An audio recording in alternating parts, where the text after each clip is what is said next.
ময়মনসিংহ নগরীর রেলির মোড় এলাকায় অবস্থিত বিজেএমসির পরিত্যক্ত পাটগুদামের এই জায়গাটির মালিক ছিলেন রেবতী মোহন দাস নামে এক ব্যক্তি। ১৯৬৩ সালে এটি আইনগত প্রক্রিয়ায় আদমজী জুট মিলস লিমিটেডের নামে হস্তান্তর করা হয়।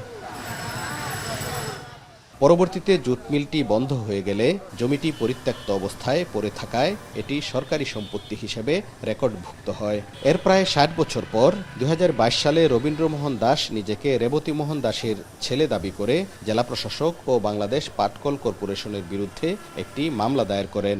যদিও ২০২৪ সালের ৮ মে মামলাটি খারিজ করে দেন আদালত। তবে মামলা খারিজ হওয়ার আগেই রবীন্দ্রমোহন দাস মিরাসুদ্দিন সুমন নামে এক ব্যক্তিকে মামলা পরিচালনার ক্ষমতা দেন। এরপর মামলা চলমান থাকা অবস্থাতেই চলতি বছরের ৬ জুন ৮৪ শতক জমি মাত্র ৫.৫ লাখ টাকায় বিক্রির দলিল হয়। দলিলে দাতা হিসাবে রবীন্দ্রমোহন দাসের নাম থাকলেও তার পক্ষে সিনিয়র সহকারী জজ পবনচন্দ্র বর্মন স্বাক্ষর করেন। সাব রেজিস্ট্রার জানান, আদালতের নির্দেশে জমিটি রেজিস্ট্রি হয়েছে। আদালত কর্তৃক সম্পাদিত দলিল সিনিয়র সহকারী জজ সদর ময়মনসিংহ উনি সম্পাদন করে দিয়েছেন। তো উনি আমাদেরকে আদেশ দিয়েছেন, আদেশ প্রেরণ করেছেন। তো সেটার ভিত্তিতে এটা রেজিস্ট্রি হয়েছে। আসলে আদালত কর্তৃক সম্পাদিত দলিলের ক্ষেত্রে প্রদর্শিত মূল্য আদালত যেটা দেবে সেটার ভিত্তিতে রেজিস্ট্রি করতে আমরা বাধ্য। এখানে আমাদের কোনো কিছু করার অবকাশ নেই।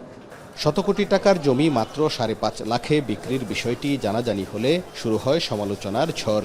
বিষয়টি আমলে নিয়ে রোববার দুদকের ৪ সদস্যের একটি দল অনুসন্ধানে নামে। পরে সদর সাব রেজিস্ট্রার ও জেলা জজ আদালতের সদর কোর্টের বেঞ্চ সহকারীর কার্যালয় থেকে বিভিন্ন নথিপত্র সংগ্রহ করেন তারা।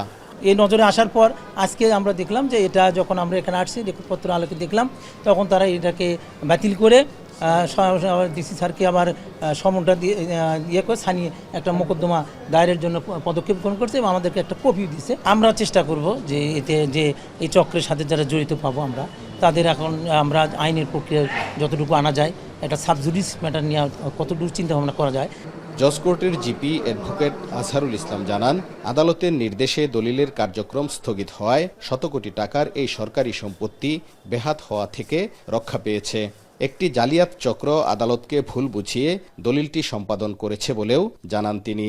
এই দলিলটা ভ্যালিড না, কারণ আমরা অলরেডি আদালতকে আমরা অবগত করছি, পিটিশন দিয়েছি এবং আজকেই পিটিশন দিয়েছি, দিয়ে বলেছি আমরা বলে এই মামলার কার্যক্রম নিষ্পত্তি না হওয়া পর্যন্তই এই দলিল দিয়ে যাতে কোনো কার্যক্রম না করতে পারে সে মর্মে একটা আদেশ দেওয়ার জন্য। এটা একটা বড় ধরনের একটা চক্রটা তারা বাদী বিবাদী আইসা কোর্টকে মিসগাইড করে তারা একটা আপোষনামা দিয়েছে। সেই আপোষ মূলেই কিন্তু মামলাটা নিষ্পত্তি হয়েছে।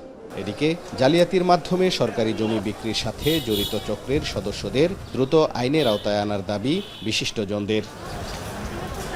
হারুনুর রশিদ, এখন, ময়মনসিংহ।